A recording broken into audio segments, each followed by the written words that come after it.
Welcome back to the Nobody Asked for This podcast. It is, it's July. We made it. I'm going to be completely honest. I feel like it's about July 29th, maybe July, 17th. My problem with July, because of course I have to have a problem with everything. I can't just come on here and be like, do you know what I love? That's just not how the show works. It's just not that type of show. My problem with July is it's basically June. Like, June is spelled June. 4 letters. The first 2 letters are J and U. Now we go to July, spelled July. 4 letters, starts with Ju. So it's like, how are we supposed to differentiate those concepts? Like, it's basically just one long month. We could basically call July 1st July 31st, and then July 32nd, which would make today, I believe, July 36th, when you're hearing this, July 37th. Or I guess June 37th. So welcome to June 37th.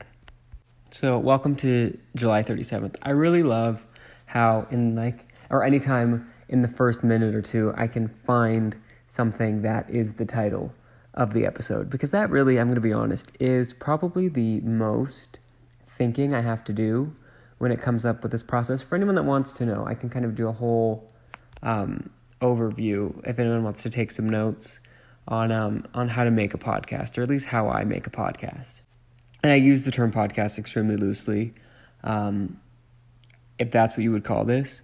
Now, I'm sure a lot of people know how podcasts work, because basically every book, movie, TV show in the last year, 2-3 years are about podcasts.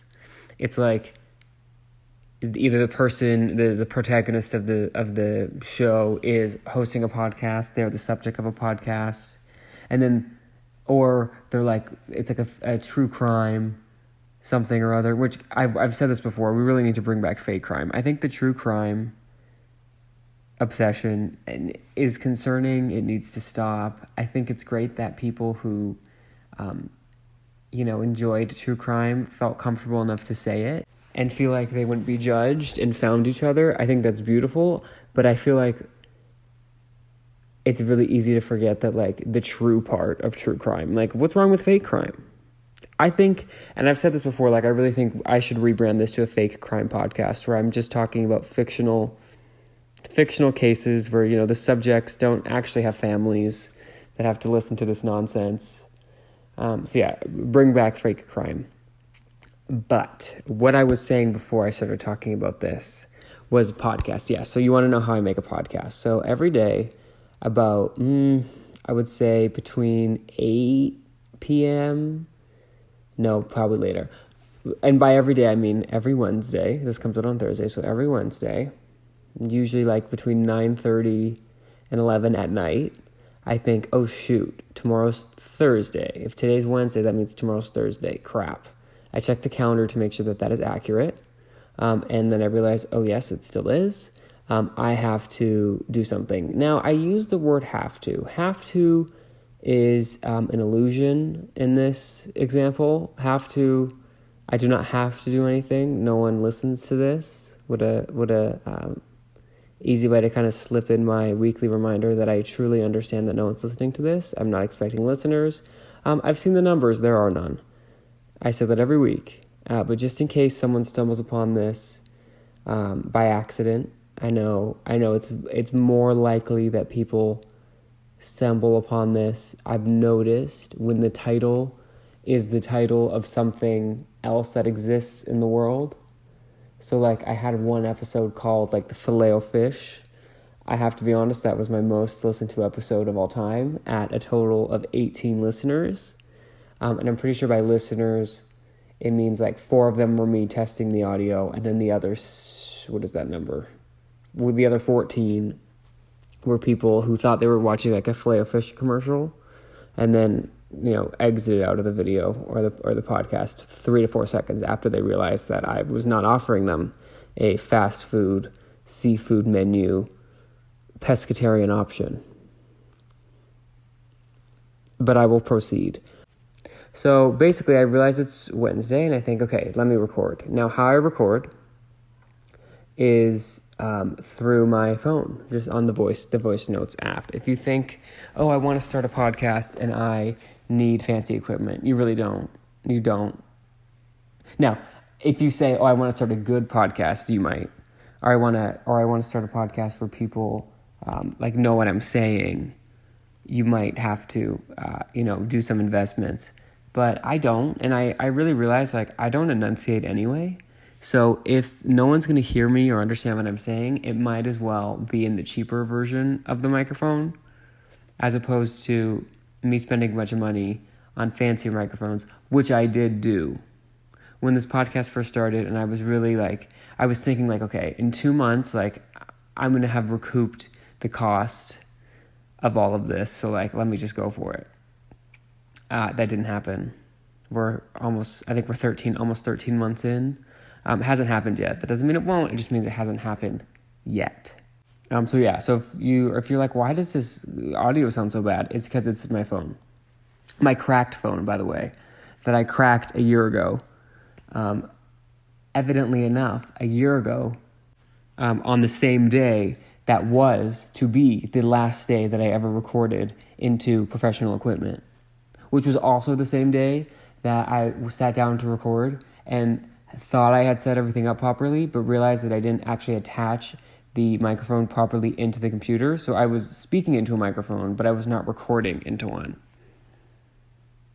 And in that moment, I realized if this microphone wasn't even on and my audio sounded better than when it was on, then we're just gonna go au naturel.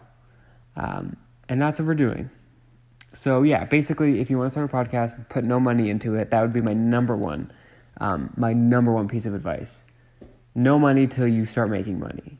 And if you want to know what to do when you start making money, you're going to have to look somewhere else, because I have no knowledge, no experience in which to base that advice on. So where were we? Yes, so it's Wednesday, and I sit down in my beanbag chair in a room that there might be mice, there might not be. There were rumors floating back a few months ago that there were. I have yet to see it. What's beautiful is I leave a phone charger in this room. And for whatever reason, when you think okay, let me have a phone charger or just a spare bottle of water. A spare reusable bottle of water. Let me just have a backup, I don't know, mouse. Sorry, not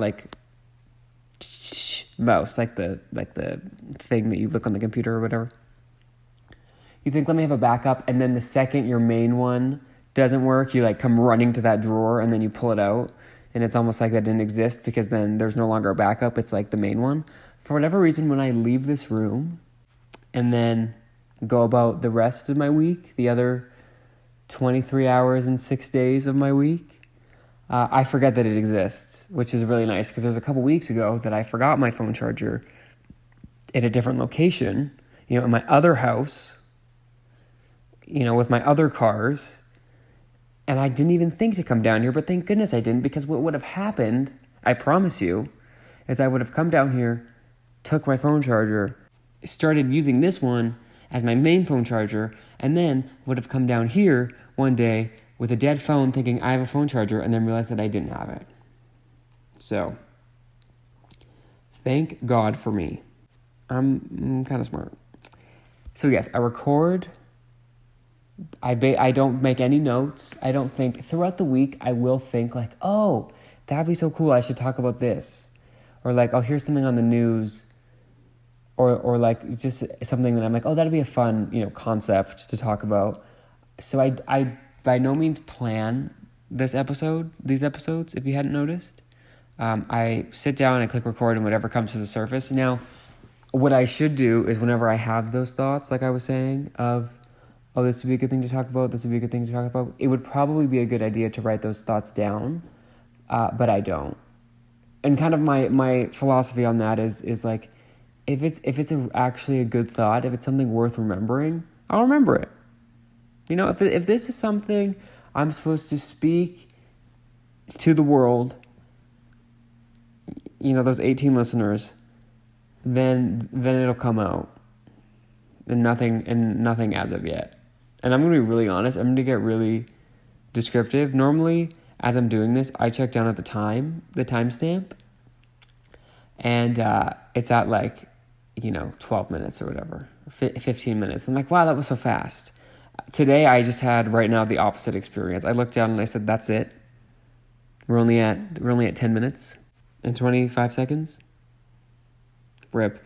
I guess really the last thing to mention is if you are truly lazy, editing in a podcast, you would think that that's like a super important part of the gig. Nah, I don't do that. I don't. I just, if I stop, like as I'm doing right now, like if I need to stall and do a couple, for a couple of seconds, whatever, which just adds to the word count, adds to the old time stamp. What you gonna do? Nothing you can do about it. Yeah. Pauses, awkward pauses. I bask in those, or at least try to. But what I actually did want to talk about, and I haven't done this in a while, I have a movie review. I went to the theater. I, bought tickets or whatever. I actually joined, not to brag, my movie theater has like a $10 a month thing where you pay $10 a month and then you get like a movie ticket for $10 per month. And I just thought that was so cool. Now, the problem is I bought it one time to buy one movie ticket for $10 as opposed to like 14 or like 102 or however much a movie ticket costs these days, which I think justice for the movie theaters, but they were getting out of hand with these prices, and I think COVID really like humbled them because they were closed for like a year. You cannot be like, I bought a movie ticket before COVID, and I swear to you, it was like $25. Now I did buy the seat where the chair was moving, but that's not my fault. Okay, I needed to feel the movie, and it was actually quite disenchanted by that whole thing. It was not what I needed to be. Like, no one needs to be moving with the film, okay? Don't fall for it. Those movable seats, your popcorn will fly everywhere, your Diet Coke will fly everywhere. Remind me to mention Diet Coke later. I have a terrible update about that. But yeah, just sit in the regular seat. Honestly, I have a shaky enough leg. Like, I'm always like shaking my leg. I'm like snapping. I'm like, bobbing my head. Like, I do what that seat does for an extra $12 charge for free. So think about that next time you're, about to be, fall for their games. But yeah, I went to a movie. I went to see Fast X, which I've been told is not Fast X, it's Fast 10, as in Fast and Furious 10, as in the Fast and the Furious 10th movie. Now, I have to be extremely honest with you.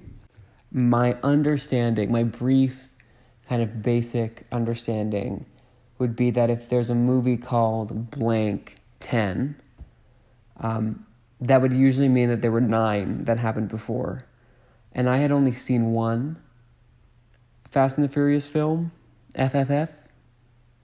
And I believe it was the 9th one. I saw Fast and Furious 9. So really, if anything in the first 8 movies is going to rectify or alter negatively or positively any opinion that I would have on Fast and Furious 10,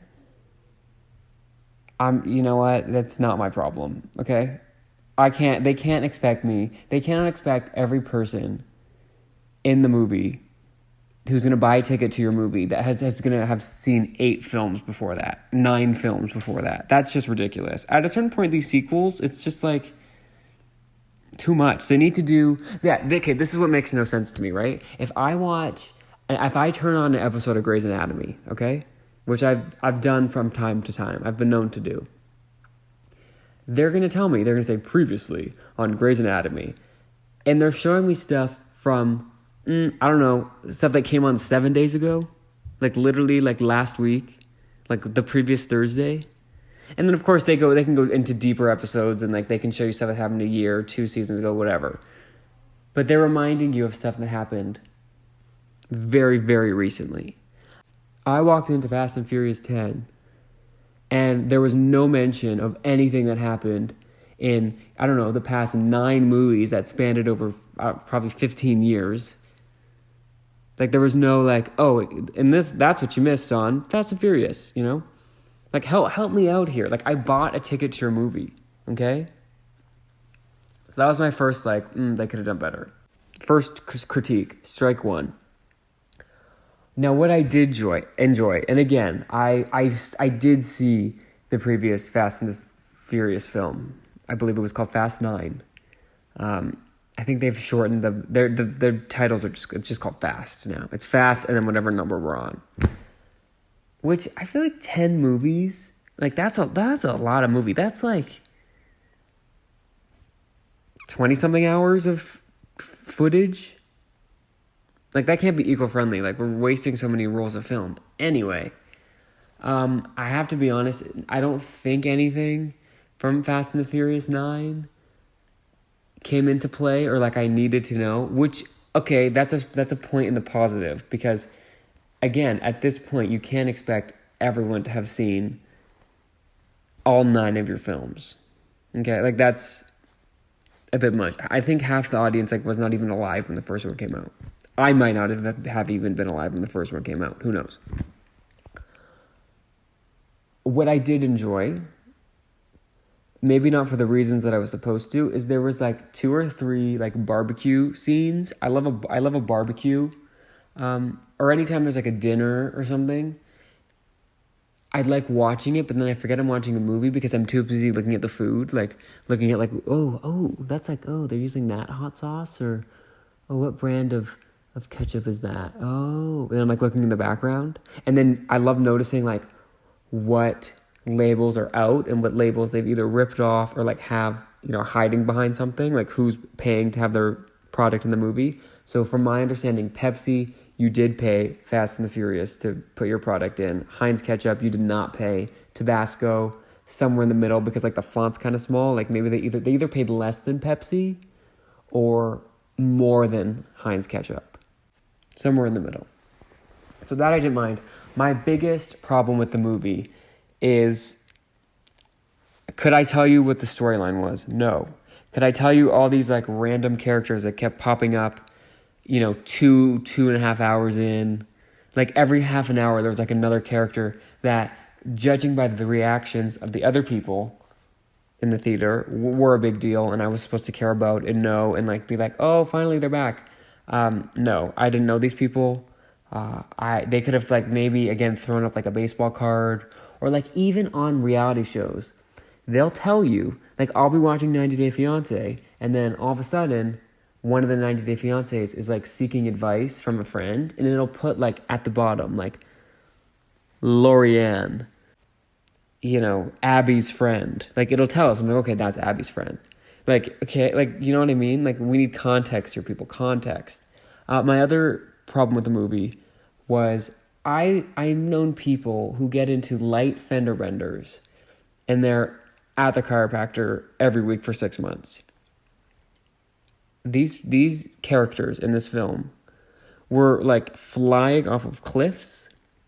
They were spinning out entirely. They were being pursued by some sort of like evil, like whatever the villain of the narrative was, with like explosives involved, and they were walking out and like seeing another day. Their cars were not damaged in the slightest. I think I ran over a curb at a McDonald's drive-thru because I was so upset that they told me that the ice cream machine wasn't broken, that I was just blinded by rage. Maybe not rage, disappointment probably. And like, oops, hit the curb, and I like blew a flat, or whatever. My tire was severely impacted. And you're telling me that they can fly off the like top of the Vatican in Rome? Is the Vatican in Rome? You know what I mean? They can like fly off the edge of France and just land in the river, and they're like totally fine. The car, like, I literally cannot imagine their insurance. I know what my insurance is. Like, they would have to work an entire separate full-time job just to pay the insurance for what it would take to get all of that covered. Or maybe they don't have insurance. Maybe they're just like, you know what? Because I'd imagine at a certain point, you either want to be the insurance company representing them or coveraging them. Is coveraging a word? I don't know. Or you don't want to be. Actually, no, you would, because again, they're actually doing like tricks in the air, flipping multiple times, and these cars are not getting a scratch. I actually think they went to space in the previous movie. They went to space and were fine. And these cars came back in one piece. And as much as that sounds like a negative thing, and as much as it sounds like I'm complaining, I loved every second of it. I loved every second of it. And the best thing about those types of movies is, like we're all making it out. You're not actually like everyone's fine. There was explosions. There were, again, like Grand Theft Auto times 1,000. And everyone was fine. I did not see one Band-Aid in the film. Talk about a sponsor. There should have been like Polysporin in the background. But no, nothing. So I give that movie a 10 out of 10. I loved it. I couldn't recommend it more. Okay, now the sad portion of our program today. I don't normally talk about news. I don't talk about current events. I've explained in the past, I mention this every once in a while, but like when I do get discovered, which I'm hoping will be, early 2032 to late 2034. If it's 2035 and no one cares about me, then I think I will just accept that and like move on, live a happy life elsewhere. But until then, I'm going to keep at it. But I wouldn't want anyone in 2033, listening back and having to hear a bunch of stories from 2020 now. So I don't often talk about the news, but anytime I feel like something is considered historical, I make an exception. It's a timeless story. And you could argue that this is not that, but I want to talk about it anyway. So what I'm going to be talking about is the shocking discovery that I think we all knew, that Diet Coke is in consideration not for a Nobel Peace Prize, but for being labeled as a carcinogen. Now, I'm going to be honest. The news here, the shock to me here, is that it is not already. And again, it is up for consideration. I don't think it has been. I think it's like in the bottom 2 or top 2, depending on how you look at it, for winning the carcinogen crown, the CC. I kind of always knew this. Like, I'm not shocked. I doubt there are many people walking around. Well, I imagine a lot of people kind of thought this. And I mean, there's only one proper reaction, proper response. And I guess it's that we all just have to switch to Coke Zero. So I will be ordering Coke Zero from now on for the dollar drink day option at McDonald's, or, when I go to 7-Eleven, I Coke Zero it is. Like, you got me. Thank you for getting to me before it was too late. Food and Drug Association people, Coke Zero it is. But in all seriousness, this is pretty bad for me. I think, again, I'm actually surprised that it wasn't, because everyone knows, like, it can't be good for you. I actually wonder, I'm gonna ask AI right now. I'm gonna say, is it better? What is healthier? Let me ask my Snapchat Al. What is healthier? I guess the true answer is neither of them. Coke or Diet Coke? Okay. Let's see. I haven't talked to my AI in a while. Diet Coke is healthier than regular Coke. Perfect. Why? That's what I'm going to say. Perfect. Why? This is like, Diet Coke has fewer calories and no sugar, making it a healthier option than regular Coke. Okay. This is a little bit propaganda. Okay. What is healthier? Not my Snapchat AI being toxic. What is healthier? Diet Coke or Coke Zero? I've actually always liked Coke Zero better. Diet Coke and are both surface, so they are both healthy choices, but they're not healthy. Okay, I don't think my Snapchat AI has been downloaded the new information about Diet Coke. But I actually, I'm all about balance. This isn't going where you think it's going. I'm all about balance. So I would like to, I told you a negative story about Diet Coke. I would like to bring up a positive story about Diet Coke. A couple months ago, I told a story about how I was driving home with 4 Diet Cokes in, not my cup holder, but like the thing that they give you when you order like 4 drinks, like to go, and then they put the, what is it called? Like the cup, not the cup holder, the tray, a drink tray. Like the thing that I'm really going to cross my fingers and hope is made out of recycled materials. But I was driving home with one of those, like, I can't remember if I was holding it or if I had it positioned somewhere where I thought it was going to be fine, and it wasn't, and I made a left turn safely but swiftly. Everything fell everywhere, and there was like Diet Coke on my carpet of my car. And then when I got home, realized that I couldn't really see it, and it didn't really puddle anywhere, so it's probably dry, and it was hot enough, so I was like, you know what, I'm just going to leave it. And in the back of my head, I was like, it's not real sugar. It's not real sugar, it's not going to get sticky, it's not going to provide any negative effect. Whatever, I'll be fine.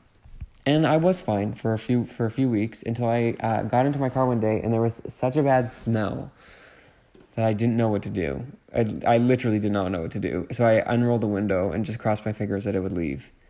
And with windows down, it's been totally fine. Windows up, it smells terrible. It hasn't necessarily been getting worse until a couple days, maybe a week or 2 ago. I have no concept of time. I was cleaning up my car. And then just found random wrappers or whatever, you just find stuff. Maybe there's a bottle or two, not a plastic water bottle, not which is still bad, but not, nothing illegal. But ever since I cleaned up my car, it doesn't smell anymore, but I don't remember taking out anything that actually smelled. So that was confusing to me, but I accepted the positive result that came with it. And every once in a while, I feel like I can still smell the smell, but I think it's because it's trapped in my nose, and it's such a what's muscle memory? It's muscle memory for your nose or whatever. I'm sure there's a scientist not listening who could help us out with that one. But yeah. So the positive news is that the smell, which was once assumed to be made by the spilt Diet Coke, that I may or may not have just left as opposed to clean, because I thought that Diet Coke wasn't real sugar, so it was just pretty much water and wouldn't smell like it's fake sugar. I was wrong, but then was I right? I don't know. And by not cleaning it up, do you know how many paper towels I saved? That's the equivalent to the one twig on one branch of one tree. So you're welcome. I'll be here all week, hopefully longer than that. So yeah, other than that, Fast and Furious 10, spilling Diet Coke all over my car, bad smell, but the bad smell's leaving, Diet Coke is a carcinogen. I think that's my week. Also, one more thing about the Diet Coke fiasco is it's technically being labeled or potentially labeled a carcinogen in the States. So I don't live in the States. So maybe what they're using is different than what the Diet Coke that I drink is. It's a different chemical that they're putting in. And again, if not, we always have Coke Zero. I think Coke Zero is the way to go. Why are there both? Does anyone else remember Coca-Cola Life? That tastes not good. I was gonna say a word, but then I realized I would have had to edit out that word, and then that would have been more steps that I would have to do. So I'm gonna say that tasted not good. I believe it was the stevia option for Coke, but then I Googled it recently, and it was half stevia, half real sugar. So it's who is that for? If you can't have sugar or don't want to have sugar, you'll just have Diet Coke, but who's gonna have the half and half version? It's the liquid equivalent to when they have half ground beef and half a Beyond Meat situation, but in the same package. It's who is this for? Or, not to call them out because I love them, but Popeyes has a new chicken burger that's just a chicken breast with seasoning on it, and it's branded as no breading. And I was thinking like, oh, like it's like their keto, it's their response to like the keto community, you know, trying to they're getting the keto vote, the keto dollar. But then I realized like, oh, that patty with the no breading is on a bun. So it's almost like you might as well just have the carbs on the patty if you're eating like an actual bun.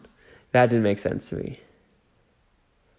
Maybe you can get a lettuce wrap, but I highly doubt they offer that there. Which I love, you know, is a great establishment. But that was just confusing to me.